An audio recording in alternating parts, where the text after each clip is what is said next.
Jones with Bow Tiger, and you're watching Saturdays with Harper. Now, we're coming into a cold and airborne illnesses season, and I wanted to give you guys some strategies on ways to defend your toddler against the different colds and viruses that are out there. Now, the first thing that you want to do is make sure that your toddler is drinking enough water or an electrolyte fluid per day. They typically should be drinking at least 5 glasses of water per day, and the reason for this is that the immune system actually cannot work efficiently when it's dry. So we want to make sure that we wet that immune system with as many fluids as possible.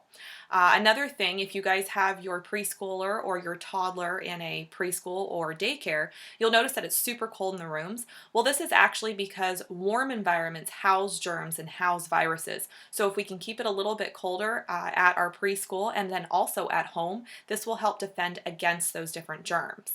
Hand washing, that's a really, really big thing. Make sure that your child's daycare does have your child wash their hands several times a day, and do the same at home. Make sure they're doing it properly. It does need to be done with soap under warm water for at least 15 seconds to be efficient, and that will help them as well. We have a lot of hands in the mouth while we're a toddler, so we want to make sure that we're washing those hands as much as possible as well.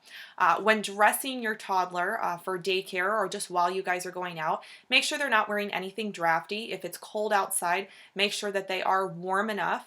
This will help them defend against illnesses too. Now, one thing that is kind of overlooked, although we try to make sure that our toddlers get enough sleep, you don't realize that sleep is a very, very big component of keeping them healthy. The immune system needs time to basically regenerate, reboot, and it does that while we're sleeping. So making sure that your toddler does get enough sleep each and every night is very, very important, especially during this season. Another thing would be probiotics. Now, my daughter absolutely loves yogurt, so this is super easy for me to do. If your children do not like eating just the regular yogurt, they do have a bunch of different ways you can get yogurt into children. And one of those ways is actually through the Go-Gurts. It's like a stick of yogurt that you can freeze, and then it's a Go-Gurt popsicle, and my daughter absolutely adores those. So try those out too. Get those probiotics into them.